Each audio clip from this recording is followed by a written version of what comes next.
Bob y Penny Lore presentan Los Grandes Santos.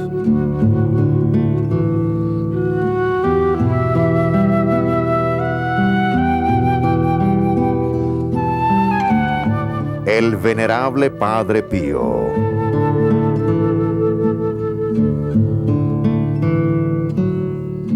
El Confesor Perfecto.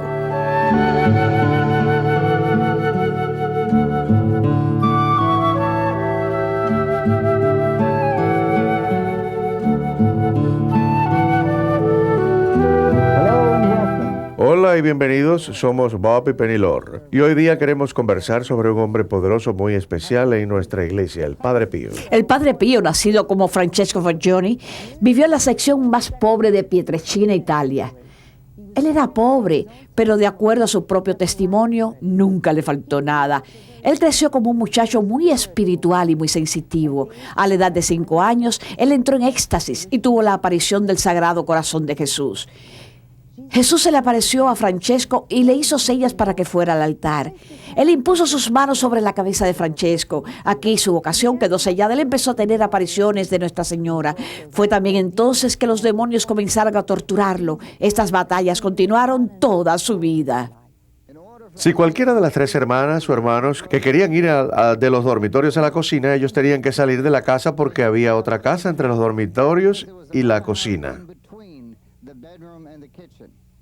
Esta es la cocina donde la familia Forgione cocinaba y comía. Ellos cocinaban y comían aquí. Entonces teníamos al mismo tiempo, porque 2 de los niños murieron jóvenes, teníamos algo así como 8, de 6 a 8 personas comiendo en esta cocina. La mamá cocinaba aquí.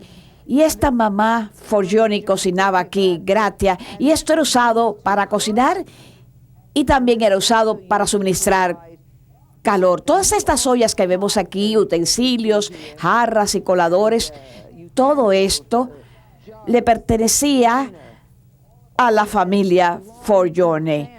No necesariamente aquí usados por el Padre Pío, pero está definitivamente documentado que era usado por la familia. Francesco quería aprender, pero no habían escuelas para que él asistiera. 2 agricultoras del pueblo se ofrecieron como voluntarios para enseñar a los niños. Su principal ventaja era que podían leer y escribir, pero eso, unido a su deseo sincero de ayudar a los niños, dio comienzo a un colegio. Francesco sabía que era un gran sacrificio para su familia ponerlo en un colegio, pero cuando él les dijo que pensaba seriamente en hacer religioso, ellos sabían que tenían que hacer sacrificios más grandes. Crasio, el padre, dejó a su familia y se fue a Jamaica en Long Island, Nueva York. No había manera que él pudiera sufragar los gastos de la educación de su hijo con los escasos ingresos que obtenía de la tierra de Italia. Él trabajaba duro en Nueva York y enviaba el dinero a casa. A los 15 años, Francesco recibió el permiso para unirse a los frailes capuchinos. Los días antes de su ingreso a este seminario fueron días llenos de visiones del Señor. Esto iba a prepararlo para la batalla que se avecinaba. Jesús permitió a Francesco que viera el plan, los enemigos traicioneros, los obstáculos, las fuerzas imposibles. Jesús actuaba como el guía de Francesco. Él lo condujo a un campo de batalla inmenso. Por un lado había hombres de parecido radiante, vestidos de blanco, y en el otro criaturas horrendas, vestidas de sombras de colores oscuros. Jesús señaló un enorme monstruo, más grande que cualquier cosa que hubiera visto Francesco. Las rodillas de Francesco comenzaron a temblar. Jesús le dijo que tenía que presentar batalla a la criatura. Él rogó al Señor que no le pidiera que hiciera esto. No había forma de que él resultase victorioso sobre tal bestia tan grotesca. Jesús repitió su pedido a Francesco y le dijo que él estaría a su lado. Francesco se trabó en un feroz combate.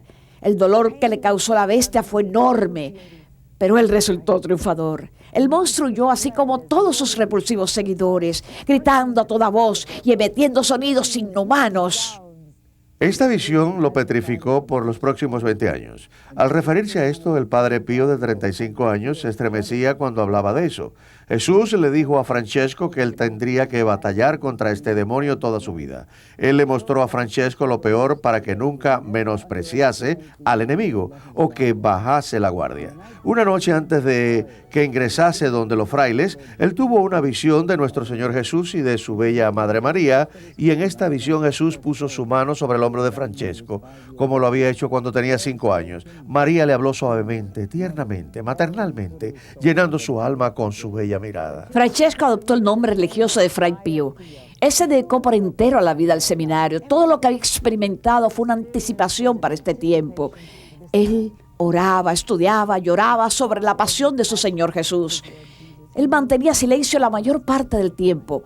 Otros que habían ingresado a la fraternidad antes que él se sorprendían de ver cómo él había abrazado la vida religiosa. Era un milagro ver cómo se las arregló para pasar 6 años de entrenamiento. Él sufría de ataques de enfermedades todo el tiempo. Además de eso, él estaba bajo el ataque de los mensajeros del demonio. Habían maltratos físicos durante la noche que lo dejaban en una laguna de sudor y cansancio en las mañanas. Hubo ataques contra su pureza. Mujeres desnudas se manifestaban ante él en toda forma de comportamiento indecente, pero estos eran los más evidentes. Un ataque más artero venía en la forma de demonios disfrazados de directores espirituales, confesores respetables, aún como Jesús y María. Ellos lo torturaban durante la noche, criticándolo, amonestándolo por no ser suficientemente bueno, por no ser suficientemente santo. En 1909 fue ordenado diácono de la iglesia. En anticipación a su ordenación al sacerdocio al año siguiente, él se enfermó, tuvo que regresar a casa a Pietrelcina. Esto era lo más extraño en su vida. Cada vez que él regresaba a uno de los conventos se enfermaba gravemente. Él solo duraba unos pocos meses. La razón por la que vino aquí, por la que regresó a Pietrelcina, fue debido a que él se encontraba enfermo y no podía quedarse en los seminarios, y por eso lo enviaron a casa inmediatamente.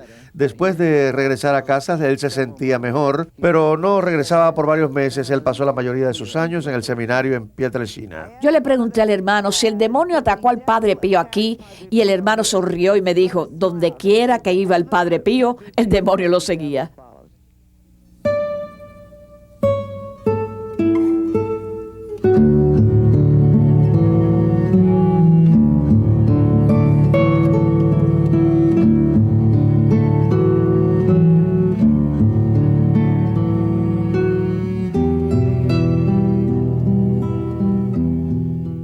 A pesar de todas estas tribulaciones, el Padre Pío fue capaz de continuar sus estudios con el sacerdote local y fue finalmente aceptado al sacerdocio en 1910. Este fue el momento más feliz de su vida. Después de su oración en la Catedral de Benedetto, sus superiores le ordenaron que regresase a un convento particular. Él siempre iba obedientemente, pero en un corto tiempo se ponían tan enfermo que tenía que regresar a casa nuevamente. Había un convento en el cual nadie había pensado. Estaba escondido en una pequeña montaña, en un pueblo llamado San Giovanni Rotondo. En febrero de 1916, el provincial del Padre Pío le ordenó que fuera a Foggia, el convento de Santa Ana. Él deseaba que el Padre Pío se quedara allí hasta su muerte, si fuera necesario. Su condición empeoró. Entonces el superior del convento de San Giovanni Rotondo vino a Santa Ana para predicar una novena. Al ver la figura enflaquecida del joven Padre Pío, lo invitó a pasar unos cuantos días en San Giovanni Rotondo, donde el aire de la montaña probablemente le haría mucho bien. El Padre Pío aceptó y fue al convento en lo alto de la montaña. Aquí su respiración mejoró. El plan del Señor había sido cumplido. Él solicitó ser asignado permanentemente aquí. Él lo consiguió. Todo el mundo era feliz. El Padre Pío envió al Padre Benedetto una carta en el cumpleaños de Santa María el 8 de septiembre de 1911. En la misma le decía que había comenzado a recibir unas manchas rojas del tamaño de un centavo y acompañadas por un dolor intenso en sus manos. Él le dijo a sus superiores que esto había estado sucediendo por casi un año. Las señales físicas desaparecían, pero el dolor continuaba. Entonces el Señor le otorgó al Padre Pío un favor muy especial, uno que le daría alegría y dolor toda su vida. El 5 de agosto de 1918, él recibió el don de la transverberación del corazón. El Padre Pío escribió esta experiencia. Mientras me encontraba escuchando las confesiones de nuestros muchachos en la noche del 5 de agosto, me sentí repentinamente atacado de un terror tremendo a la vista de un ser celestial a quien vi con los ojos de mi mente. Él sostenía en su mano cierta clase de arma, similar a una espada de acero con una punta afilada y en llamas. En un mismo instante vi todo eso, vi a esa persona lanzar el arma contra mi alma con toda fuerza. Todo fue hecho en cuestión de segundos, yo apenas podía gritar y me sentía como si fuera a morir. El Padre Pío experimentó el amor agridulce de Jesús. El dolor amargo de sus heridas físicas estaban mezcladas con una subyugación por el éxtasis espiritual dulce que él saboreaba al tener a su Señor en su corazón. El 20 de septiembre de 1918 fue un momento decisivo en la vida del Padre Pío. Él mismo describió los acontecimientos de ese día. En el coro, después que celebré misa, me sumí en un mareo similar a un dulce sueño. De repente me encontré lleno de una gran paz y abandono. Vi ante mí a una persona misteriosa similar a la que había visto en la noche del 5 de agosto. La única diferencia era que sus manos y pies y costados estaban goteando sangre. La vista me aterrorizó al comienzo y lo que sentí en ese momento fue algo indescriptible. La visión desapareció y me di cuenta de que mis manos, pies y costado estaban goteando sangre. El Padre Pío fue probado toda su vida, pero nunca tanto como durante los años inmediatamente después que recibió los estigmas. Nadie sabía qué hacer con él al principio. Trataron de ocultarlo del mundo exterior, lo cual no duró mucho tiempo. Dentro de pocos meses se había corrido la voz por todo el sur de Italia. Vinieron peregrinos al pequeño y tranquilo pueblo de San Giovanni Rotondo de todas partes, para ver, para orar, para ser sanados por el sacerdote con las heridas de Jesús. También había curiosos, escépticos, anticlericales y fanáticos. Ellos convergieron en el pueblo. Era un caos en masa. No habían suficientes hoteles, restaurantes, baños o policía para controlar la cantidad de personas que venían a San Giovanni Rotondo. Corresponsales de los periódicos seculares de toda Italia vinieron a este pueblo. Inconscientemente, los frailes les dieron toda la información que necesitaban para escribir historias jugosas para sus periódicos. El padre Benedetto reprimió duramente al superior del convento y a los frailes. De ahora en lo adelante les prohíbo que den cualquier tipo de comunicación a nadie por ningún motivo de lo que ha sucedido aquí y de lo que va a suceder. Pero era ya demasiado tarde. Las noticias iniciaron una cadena de acontecimientos que nunca se calmaron. Ahora, en lugar de que solo vinieran personas de Italia a San Giovanni Rotondo, gente de toda Europa y de América venían a ver al Padre Pío. Por la misma época en que sucedía esto, empezaron los exámenes médicos. Las autoridades eclesiásticas solicitaron la ayuda de 3 doctores. De los 3, posiblemente el más famoso era el doctor Romanelli de Roma. Después de su investigación, él afirmó que las heridas se debían a una autosugestión y a la aplicación de un químico muy fuerte tal como el yodo. Pero en el fondo ellas no eran causadas por motivos sobrenaturales. Los otros 2, el profesor Beniani y el doctor Festa, cayeron sobre él como una tonelada de ladrillos. Ellos desaprobaron dicho diagnóstico y a través de unas investigaciones muy minuciosas llegaron a la conclusión que habían muchos aspectos de las llagas del Padre Pío que eran inexplicables al ser humano en términos científicos. Muchos de aquellos opuestos al Padre Pío pensaban sinceramente que estaba siguiendo la voz del Espíritu Santo en sus juicios contra él, pero los frutos eran fuertes. Los obispos y cardenales les pedían sus oraciones. El Padre Pío tenía un amigo en el Papa Benedicto XV. Él consideraba al Padre Pío como uno de aquellos hombres verdaderamente extraordinarios que Dios envía a la tierra de vez en cuando para convertir a los pecadores. Él lo defendió contra los ataques por parte de miembros del Vaticano, pero el Papa Benedicto XV murió súbitamente el 22 de enero de 1922. 6 meses después, el Santo Oficio tomó una decisión. No se le permitió al Padre Pío celebrar misa para la gente, sino en forma privada. No se le permitía tener al Padre Benedetto como su director espiritual o enviarle cartas a él. No se le permitió que escribiera correspondencia con ninguno de sus seguidores que le pedían dirección espiritual. Él tenía que salir de San Giovanni Rotondo a lugares lejos de su provincia, quizás al norte de Italia. Se ordenó que el Padre Pío no podía celebrar misa para la gente del pueblo. En obediencia, el Padre Padre Pío celebraba misa privadamente en la capilla del convento. Lo que sucedió fue registrado por sus superioras a su provincial. La gente se refiere a esta decisión como una ofensa y casi como un castigo que se les aplica a ellos. Un grupo de personas, cerca de 3,000, subieron al convento pidiendo que se le asegurase la transferencia del Padre Pío y que pudiese celebrar misa en público. Para colmo, le llegó al Padre Pío una orden de Roma por la cual le eran quitadas sus facultades de sacerdote, con la excepción de celebrar misa privadamente. Él era virtualmente un prisionero del convento. Esto duró 2 años. Se desataron una serie de tensiones en el pueblo, pero el Padre Pío se distanció de ellos lo más que pudo.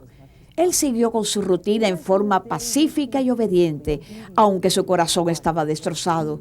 Todo lo que él era, la misma razón de su existencia, siendo sacerdote, le era arrebatado.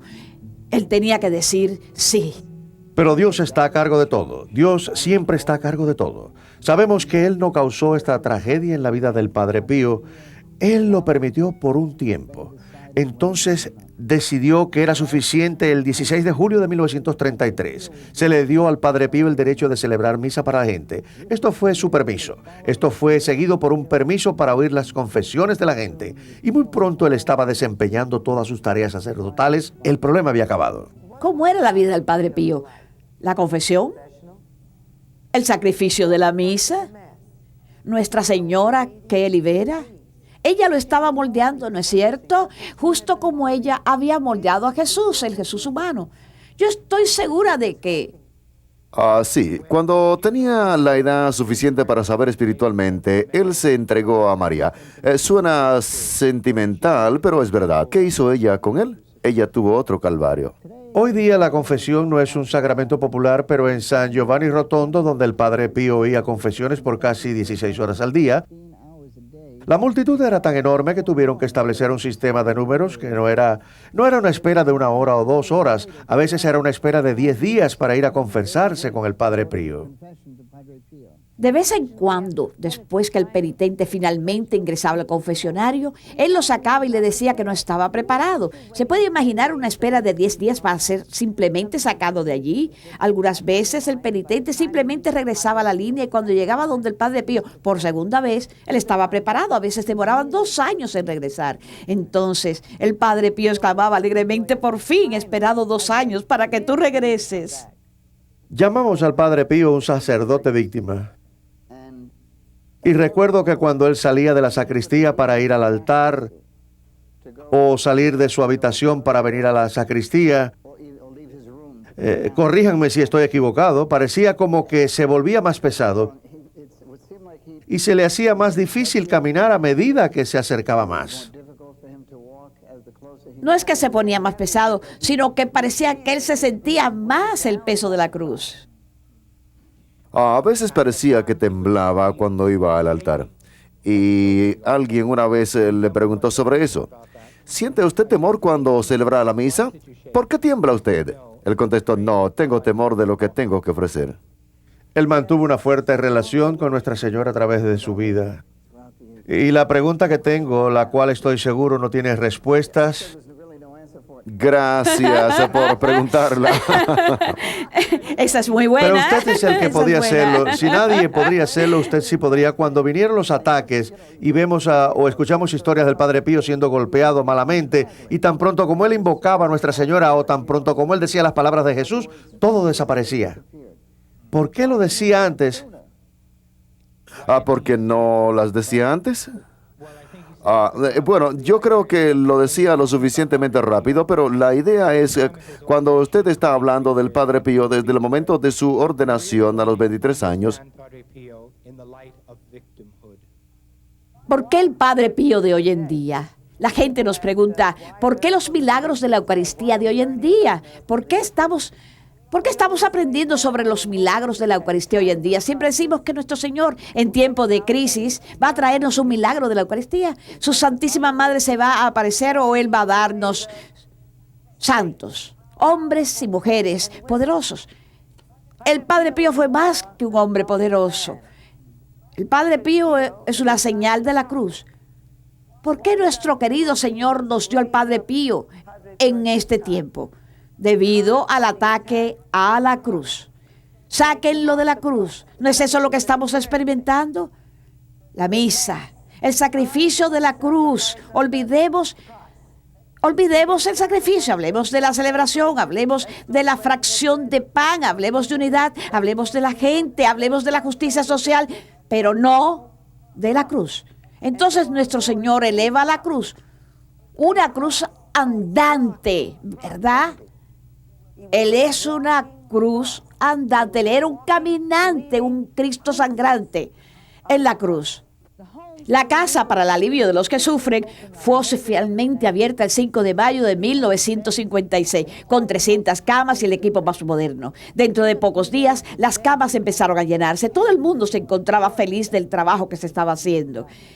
El Padre Pío siempre estaba mirando al futuro. Al día cuando alguien viniera y le dijera, ya no hay más camas vacías. Ese día tan temido llegó al año. El administrador del hospital le dijo, Padre, el hospital está lleno. No podemos admitir a nadie más.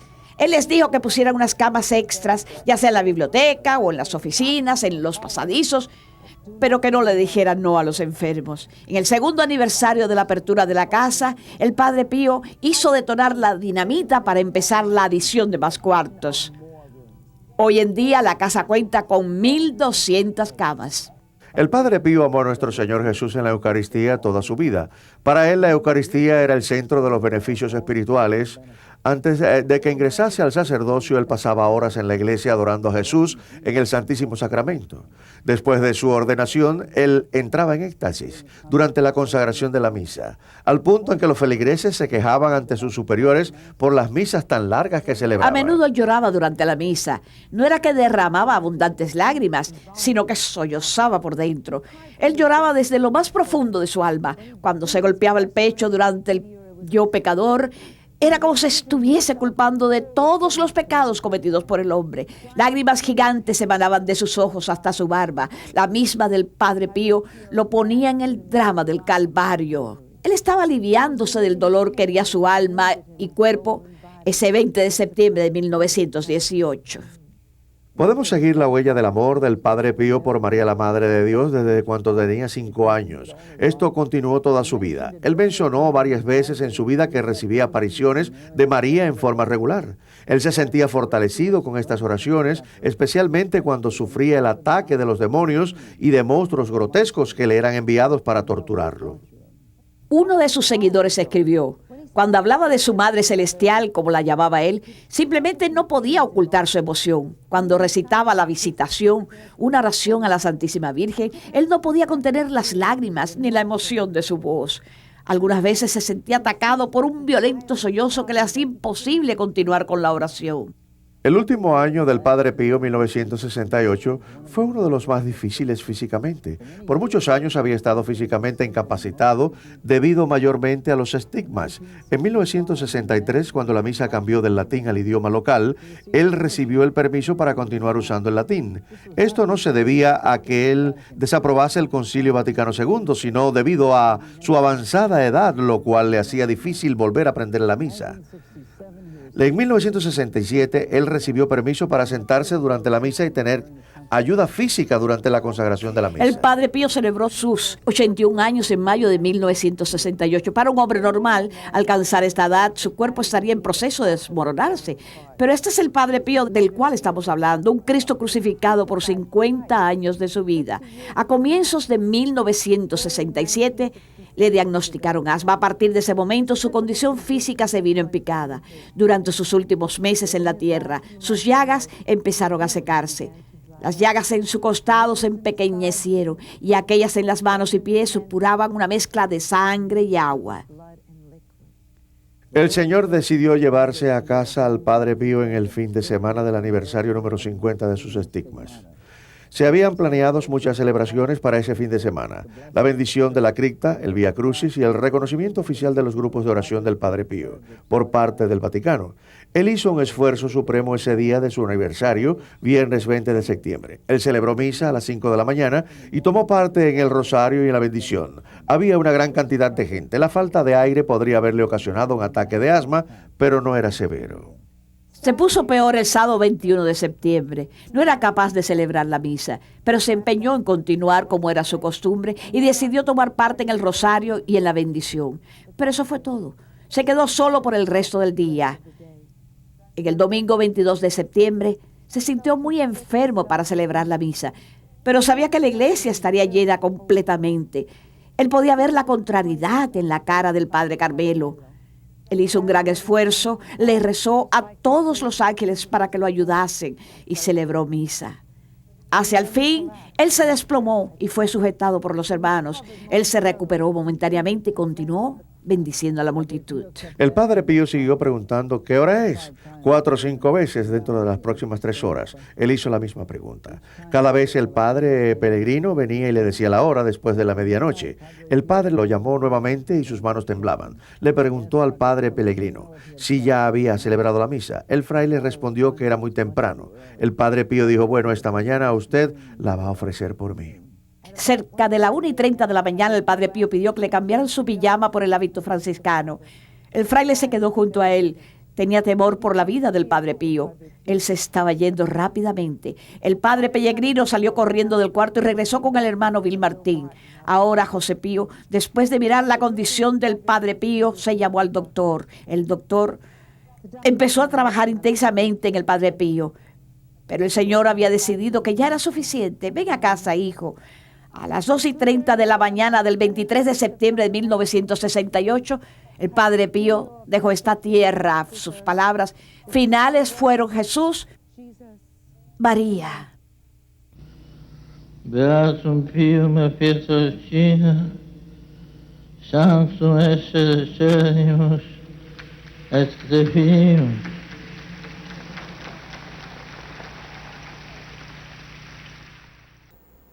Y así que mis hermanos y hermanas, el 16 de junio de 2002, el Papa Juan Pablo II elevó a Padre Pío a la comunión de los santos, nombrándolo para siempre San Padre Pío de Pietrelcina.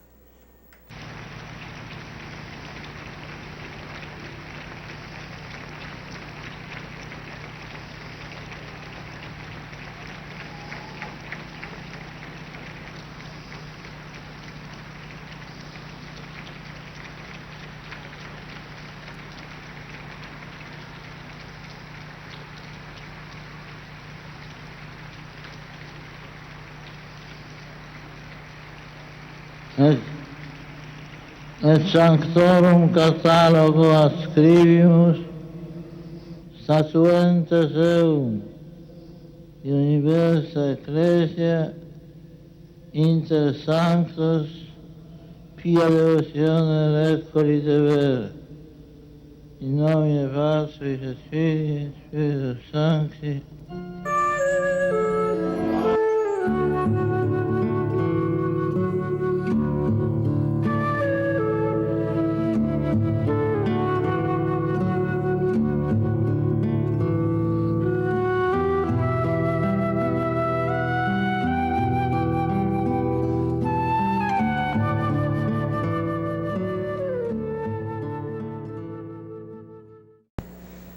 Gracias familia por ver este programa. Este es uno de más de 200 libros y videos de venta en Journeys of Faith. Estos son perfectos regalos para cumpleaños, confirmaciones, primeras comuniones. Siempre que piensen en un regalo, den nuestros libros y videos. Escríbanos a la dirección a su pantalla o llámanos al 1-800-633-2484.